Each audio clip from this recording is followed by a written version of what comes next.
Selanjutnya pemirsa asisten pelatih tim pemenangan nasional Anies Baswedan Muhaimin Iskandar, yakni Jazilul Fawait, mengatakan bahwa pasangan calon nomor urut 1 dan 3 punya pemikiran soal tata kelola bantuan sosial yang sama. Pernyataan ini merespons terkait pertanyaan Capres Ganjar Pranowo ke Anies Baswedan ketika debat kelima Pilpres 2024 di GCC Senayan, Jakarta pada Minggu malam. Jasilu menegaskan ihwal pembagian bansos jangan dipolitisasi, apalagi digunakan untuk suatu kepentingan pemberi, bukan penerima. Sebab pemberian bansos diambil dari anggaran pendapatan dan belanja negara.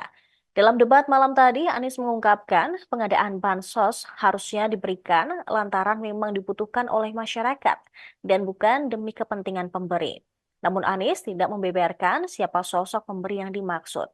Anies pun membeberkan gagasan pihaknya memberikan opsi dalam penyaluran bansos melalui cash transfer atau secara tunai.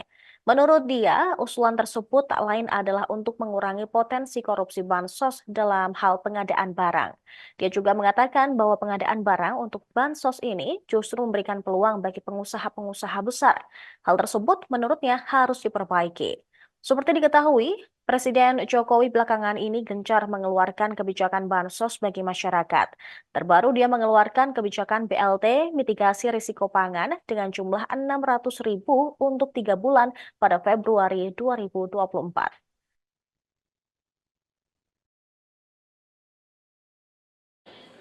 Ya, terima kasih Pak Ganjar. Pertama, kita harus menyadari bahwa yang disebut sebagai bansos adalah bantuan untuk si penerima, bukan bantuan untuk si pemberi. Karenanya, dia diberikan sesuai dengan kebutuhan si penerima. Kalau penerimanya membutuhkan bulan ini, ya diberi bulan ini. Kalau dibutuhkannya 3 bulan lagi, ya 3 bulan lagi. Tidak usah dirapel semuanya. Ya, dijadikan sebagai sesuai kebutuhan. Yang nomor satu, yang itulah yang disebut sebagai bansos tanpa pamrih. Kemudian yang kedua, pemberian bansos ini harus tepat sasaran.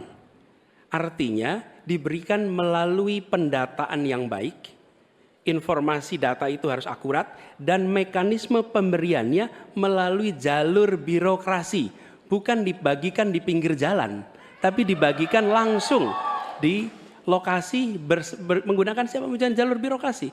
Kemudian yang ketiga, yang tidak kalah penting, ketika kita berbicara tentang bansos ini, harus bansos itu bisa dipastikan mereka yang miskin, prasejahtera itu termasuk di dalamnya. Jangan sampai mereka terlewatkan. Karena itu kami menyusun, ini sebagai bagian dari perubahan, adalah bansos plus.